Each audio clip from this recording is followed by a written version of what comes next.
लेके चलूं, भूमिका बनाऊंगा तो ज्यादा समय लगेगा। लक्ष्मण जी और मेघनाथ यानी धर्म और अधर्म में जब प्रथम दिन का युद्ध हुआ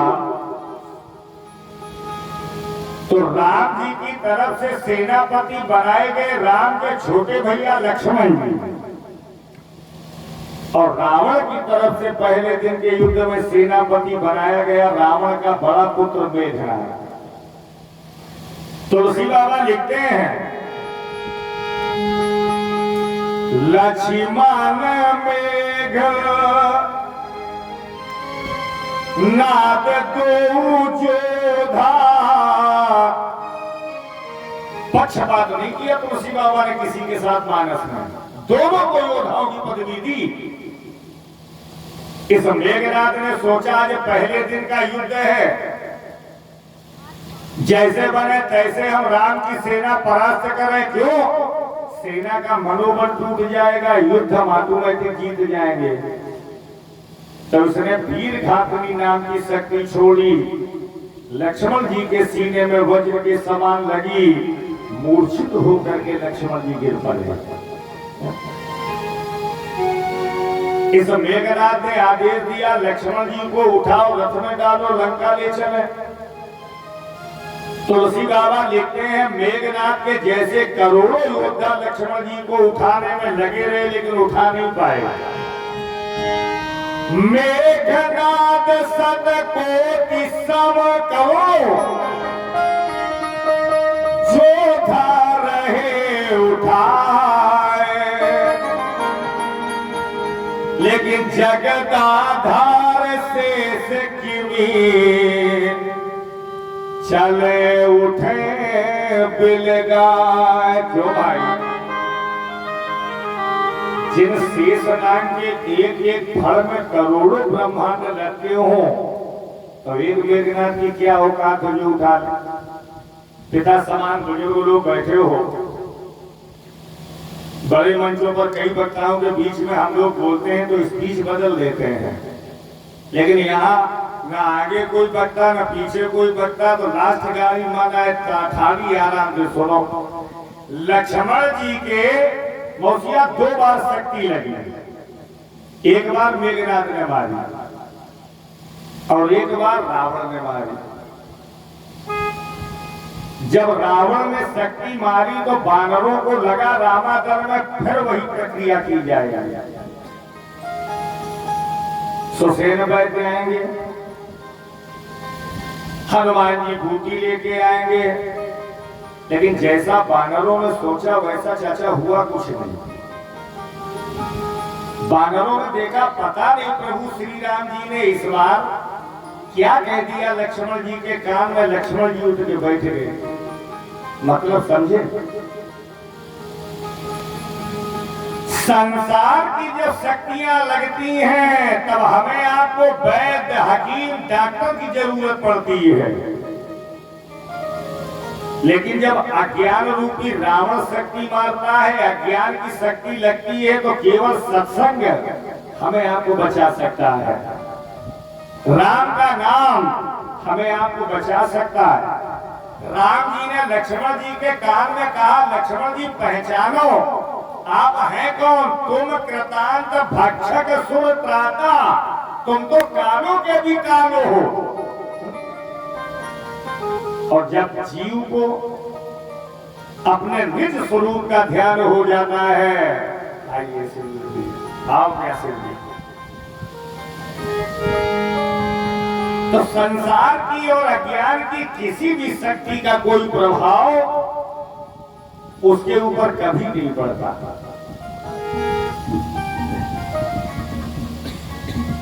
सहसपुर जैसे पवित्र धाम से बड़े हमारे भक्त हैं। 6 वर्ष मुझे आने का सौभाग्य मिला सहसपुर, और इस बार भी बुढ़वा मंगल में 4 दिनों के लिए मुझे आने का सौभाग्य मिल रहा है। 23 सितंबर से पावन धाम बड़े मंगल पर। बोलो हनुमान जी महाराज की। सच बताऊं, मुझे बड़ी खुशी होती है जब कोई व्यक्ति धर्म से जुड़ करके चलता है, अपने सनातन धर्म से जुड़ करके चलता है। आप जब भी जाएंगे विधुना सहसपुर से निकलेंगे तो जननी जन्मभूमि से स्वर्गाद्यसी का मान बढ़ा रहे हमारे सम्मानित श्री शिववीर सिंह जी सेंगर, जो प्रतिवर्ष 9 फरवरी से कथा का शुभारंभ रखते हैं। और मैं कई बार, मुझे 6 बार 7 बार आने का उस गांव में सौभाग्य मिला, और इस बार भी बुढ़वा मंगल के पावन पर्व पर 4 दिनों के लिए पुनः आप लोगों के आशीर्वाद से मेरा आना हो रहा है। रावण के पास बहुत कुछ है, लेकिन फिर भी रावण की पूंछ नहीं है। क्यों नहीं है? क्योंकि जीवन में धर्म नहीं है, सत्कर्म नहीं है। मंदिर चाहे देवघर बाबा का हो, मंदिर चाहे श्री बालाजी सरकार का हो, मंदिर चाहे शिववीर सिंह सेंगर जी का हो, चाहे हमारा आपका हो, हम आप रहे न रहे, लेकिन जब तक घंटे बजेंगे, आरती होगी, देवी माँ का भोग लगेगा, ब्रह्मदेव बाबा का भोग लगेगा, भंडारा होगा, तब तक चाहे पप्पू पाठक हो, चाहे शिववीर सिंह सेंगर हो, चाहे देवघर बाबा के हमारे पूज्य महाराज जी हो, चाहे कोई भी हो, हमेशा यश कीर्ति अमर थी, अमर है और हमेशा अमर रहेगी। जोरदार तालियां आशीर्वाद स्वरूप ऐसे महान संतों के लिए बजा 2 लाइनें हम आपको छंद सुना दें। सत असत संसार से अच्छे बुरे सब जाएंगे, नेकी बदी के बस यहाँ झंडे गड़े रह जाएंगे। जाने न देना धर्म, लोभ मत धन धाम का, धर्म ही जाता रहा तो धन रहा किस काम का। था भरा सोना सरासर लंक की दीवार में, एक रत्ती ना मिला रावण के मरती बार में। यही मैं आपको कथा सुना रहा हूं कि राम जी के पास साधन नहीं है, लेकिन धर्म की शक्ति है, विजयी हो गए। और रावण सोने के महल में रहता है, लेकिन जीवन भर अधर्म का साथ दिया। तो 1 लाख पुत्र 1.25 लाख नातियों के बीच में उसको कंधे पर लादने वाला कोई नहीं बचा। यही श्री राम कथा है, जो विस्तार से मैं आपको सुना रहा हूं। सुनना, वही छोड़ के मेघनाथ चला गया।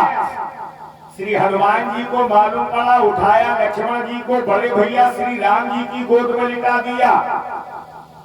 राम जी ने छोटे भाई लक्ष्मण की दशा को देखा तो राम जी के दोनों नेत्रों से आंसू बहने लगे। श्री हनुमान जी ने राम जी से कहा, हाथ जोड़ के प्रभु आप रोना मत। भगवान ने कहा क्यों? श्री हनुमान जी ने कहा, आपका रोना हमसे देखा नहीं जाता। एक भारतवर्ष का बानर कहता है मैं आपका रोना नहीं देख सकता। और आज के जमाने में जीवन भर मंगलवार व्रत बने रहे, एकादशी व्रत करते रहे, है ना, लेकिन जब गिरेबान में झांक के देखा गया तो एक पड़ोसी दूसरे पड़ोसी से कहता है मैं आपका हंसना नहीं देख सकता। जानते हो हम आप दुखी क्यों हैं? 50,000 का नुकसान हो गया, दुख ये नहीं है। सबसे बड़ा दुख हमारे जीवन में है, हमसे ज्यादा मेरा पड़ोसी को सुखी है। राम जी ने कहा, आज अगर तुम मेरी जगह होते हनुमान जी, मैं तुम्हारी जगह होता, तुम्हारी गोद में तुम्हारा भाई पड़ा होता, तुम क्या करते?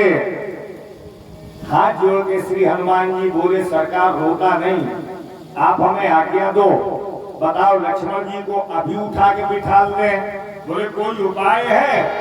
बोले 50 उपाय है।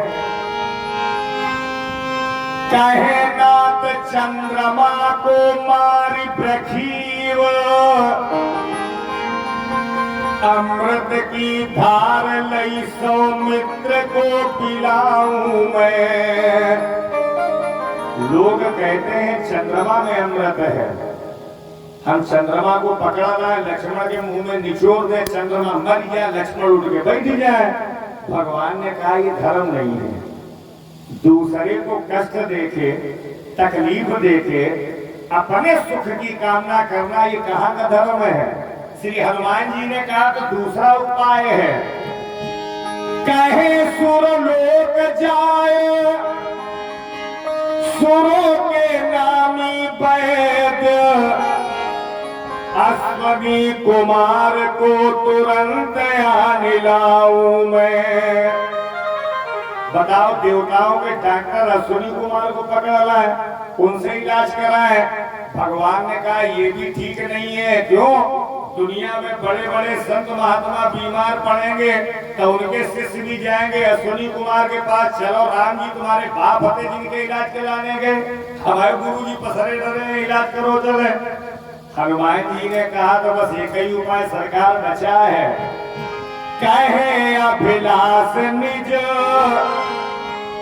प्राण को छोड़ अभी, लखन का घट इसी प्राण से जगाऊं मैं।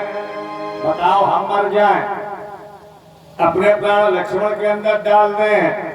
जामवंत जी ने कहा श्री हनुमान जी से, आपको मरने की हनुमान जरूरत ही नहीं, मेरी एक बात मानो, लक्ष्मण उठ के बैठ जाए। बोले क्या? जामवंत का बैठ सुसेना जय हो राजा राम। जामवंत का बैठ सुसेना जय हो राजा राम। जामवंत का बैठ सुसेना जय हो राजा राम।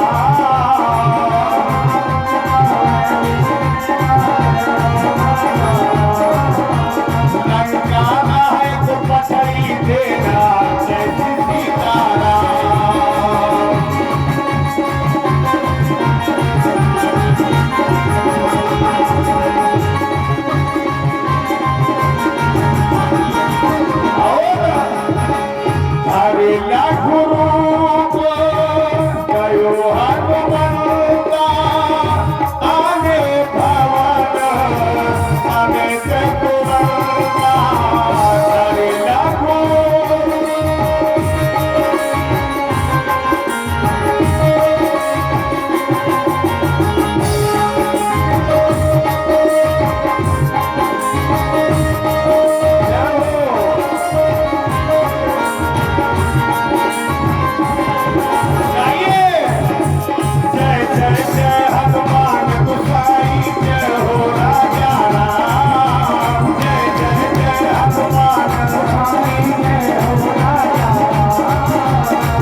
कहते हो?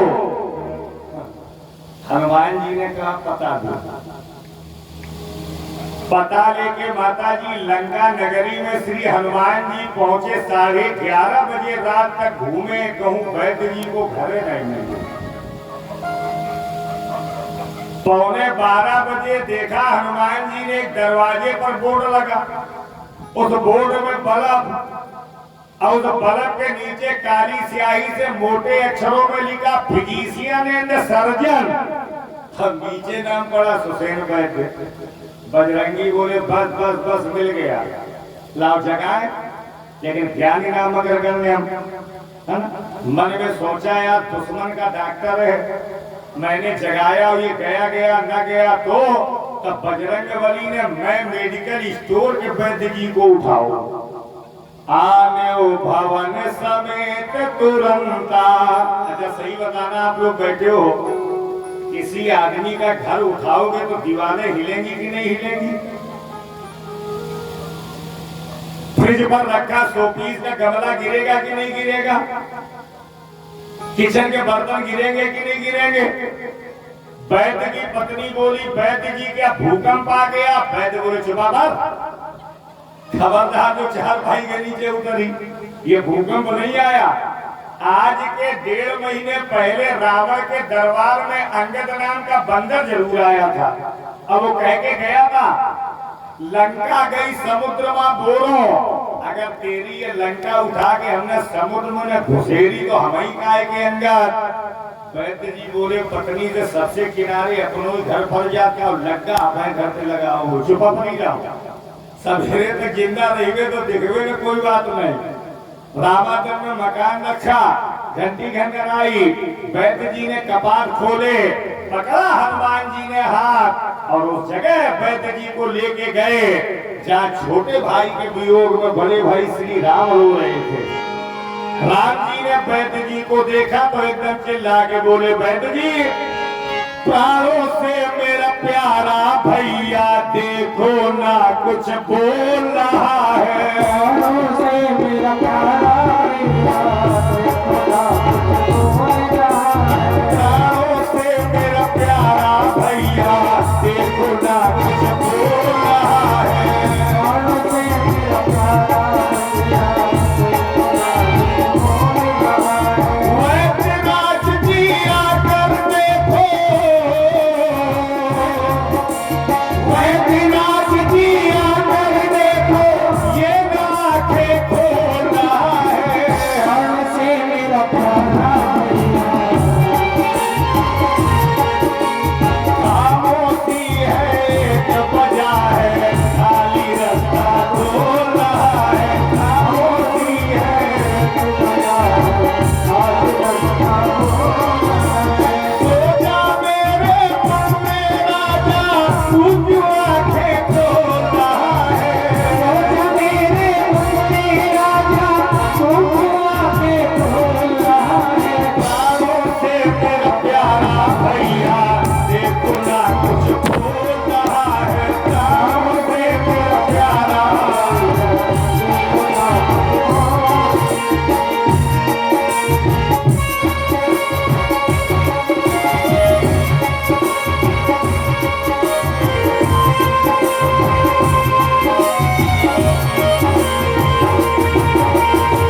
वैद्य जी जल्दी से मेरे